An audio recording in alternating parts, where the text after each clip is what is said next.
diversification. Every single recession were available last year, and all three are available this year. 오케이. 이렇게 하루도 쉬지 않고 미디어가 이 경기 침체에 대해서 언급을 하고 있는 걸 저희가 알 수 있어요.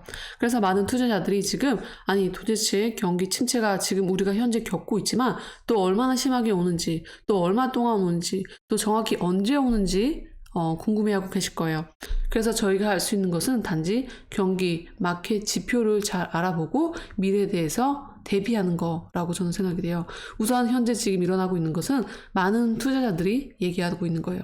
캐시 우드도 언급을 했어요. 저번 주에. 어떻게 언급을 했냐면 지금 연준 같은 입장에서는 금리 인상을 멈출 거를 예상하고 있었는데 다시 한번 0.25 베이스 포인트를 올릴 가능성에 대해서 언급을 했어요.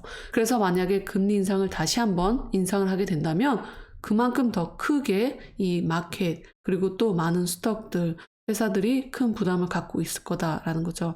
인플레이션을 잡기 위해서 어쩔 수 없이 연준이 금리를 인상을 하면은 은행 부분에서는 더 크게 부담을 가질 수밖에 없다.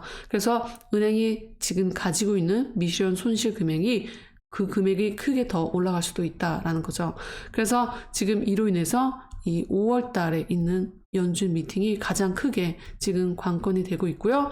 그래서 저희가 볼 때는 언제 정확히 경기 침체가 올지 모르잖아요. 그래서 저희가 지금 할 수 있는 것은 단기적으로 최소한 이번 주 혹은 이번 달은 어떻게 할 수 있냐면 지금 보시는 이 거대한 회사의 실적 보고로 인해서 경기가 오르락할 건지 아니면 내리락할 건지 알 수 있는 거예요. 처음 해보는 건 마이크로소프트 이번 주 화요일 날 있어요.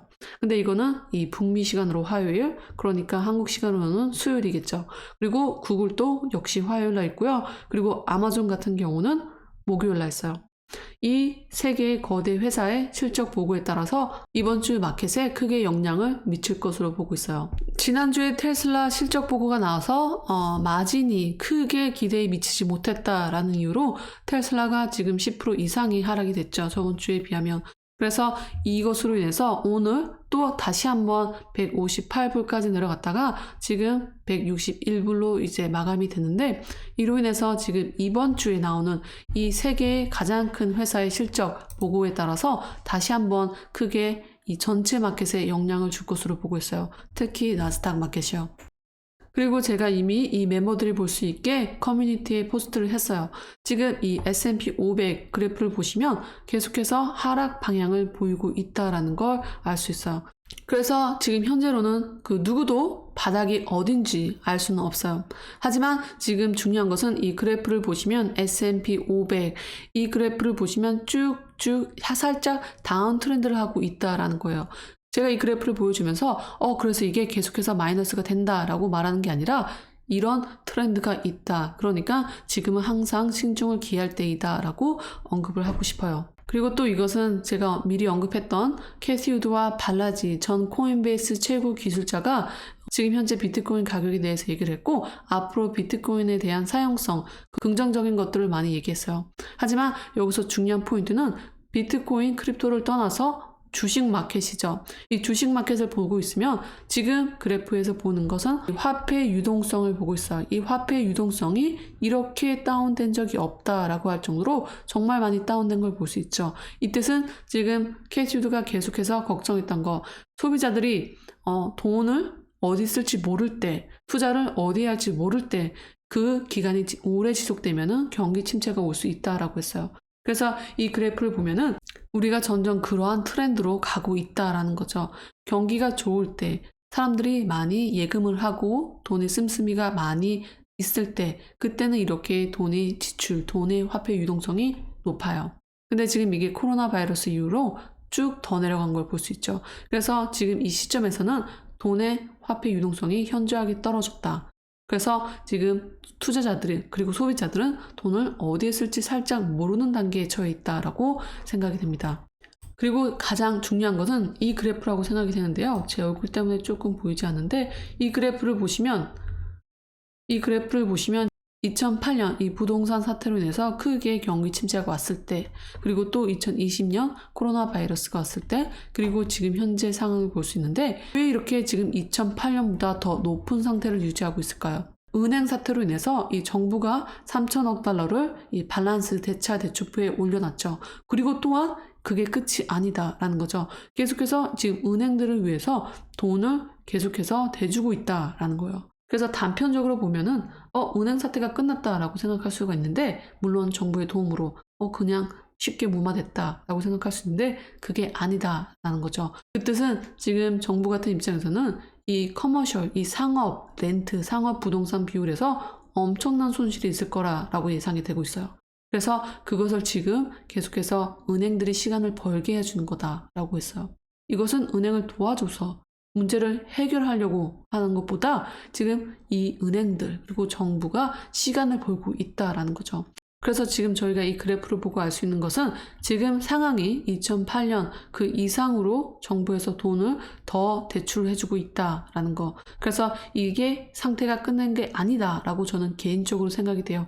제가 물론 틀릴 수도 있어요. 그리고 제가 그냥 유튜브에서 제 나름대로 조사를 따라서 한 말이기 때문에 저 말을 또 근거로 삼고 무조건 투자의 결정으로 삼으면 안 돼요. 이런 그래프를 보고 저는 아직도 은행 사태가 끝나지 않았다라는 걸 저는 생각이 되고 있어요. 그리고 지금 보시는 건 차마 팔리파티아예요. 이 페이스북에서 고위 간부직으로 있었다가 혼자 지금 엔젤 투자자, 인베스터 그리고 사업가로 있는 차마 팔리파티아고, 이 사람이 비트코인에 대해서 항상 긍정적으로 얘기를 했었어요. 비트코인에 초창기에 투자한 사람이기도 하고, 이 사람이 어떻게 말을 했냐면 최근에 이 오린 팟캐스트에 나와서 비트코인, 그러니까 이 크립토는 지금 죽었다라고 말을 했어요. 크립토는 미국에서 죽었다. 그 뜻은 지금 현재 미국에서 SEC와 정부가 무차별하게 코인 거래소들을 공격하고 있다. 그래서 지금 이대로라면 미국에서 크립토가 성장하기는 굉장히 힘들다라고 언급을 했어요. 그래서 차마 팔리파티아 같은 경우는 지금 계속적으로 비트코인에 대해서 옹호적인 표현을 해왔다가 10억을 넘어서 20억도 간다라고 말을 했는데, 지금 이런 현 상황 때문에 미국 정부의 계속 무차별적인 공격 때문에 미국에서의 크립토는 죽었다라고 표현을 했어요. 하지만 그렇다고 해서 지금 계속 평생 죽었다라가 아니라 현재를 일컫는 말이라고 저는 생각이 됩니다. 현재 상황 때문에 지금 코인베이스도 미국을 떠나서 다른 나라에서 사업을 할 생각을 하고 있고, 또 많은 크립토들이 제대로 가이드라인이 없으니까 어떻게 사업을 진행할지 모르고 있잖아요. 그래서 이 차마 팔리파티아가 지금 현재 미국은 크립토를 죽이려고 하고 있다. 그래서 이러한 상황 때문에 차마 팔리파티아가 미국에서 크립토는 죽었다라고 표현을 한 것 같아요. 어제만 해도 이 캐시 우드 그리고 발라지 영상을 보내면서 그 둘의 비트코인의 성장 가능성에 대해서 말을 했는데, 꼭 미국에서 크립토가 죽었다라고 해서 모든 크립토가 계속 평생 죽었다라고 생각하지 않아요. 왜냐면 크립토는 나라, 국가를 불문하고 언제 어디서든 사용 가능성이 다시 재개될 수 있기 때문에, 미국의 강한 크립토 규제 때문에 크립토가 빠르게 성장하진 않더라도 결국에는 이 정부도 그리고 SEC도 그 성장력을 막을 수는 없다라고 생각이 돼요. 일론 머스크도 재작년에 이렇게 말했죠. SEC, 정부가 크립토를 막을 수는 없다. 단지 시간이 걸릴 뿐이다. 그래서 이 크립토가 성장하기 위해서는 시간이 걸린다라는 뜻이죠. 그러한 이유에는 그러니까 정부에서 발행한 코인이 성장하기 바라지. 그래야지 또 정부가 저희들을 컨트롤할 수 있으니까. 그런데 만약에 다른 화폐가 인터넷의 화폐로 쓰인다던가 혹은 이 달러를 대체하게 되면은 분산하는 시스템으로 그 누구도 컨트롤이 안 되죠. 정부 입장에서는 그거를 못 본다라는 거죠. 그래서 지금 그것을 방지하기 위해서 SEC와 정부가 힘을 모아서 계속적으로 공격하고 있다라고 저는 생각이 됩니다. 돈은 인내심이 없는 사람의 돈이 인내심이 있는 사람한테 간다라고 했어요.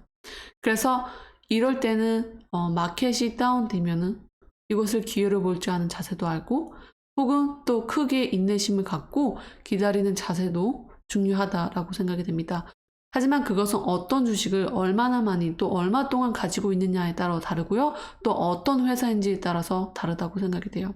그것은 자기가 그 회사에 대해서 얼마나 확신이 있고 또 자기가 그 크립토에 대해서 얼마나 큰 확신이 있는지에 따라서 또 다르다고 생각이 됩니다. 여하튼 오늘은 이렇게 혼동되는 마켓 분위기. 하지만 짧게라도 알려면 이번 주에 있는 이 어닝 실적 발표가 굉장히 중요하다라고 생각이 되고요. 또 5월 달에 있는 이 연준 미팅에서 크게 다시 한번 마켓 방향이 결정이 될 것이라고 저는 생각이 됩니다. 그럼 오늘 영상은 여기서 이렇게 마치고요. 영상이 도움이 되셨으면 좋아요, 구독, 알람 꼭 눌러주시고요. 그리고 밑에 제 댓글 링크를 통해서 더욱 자세한 사항을 알아보시기 바랍니다. 감사합니다.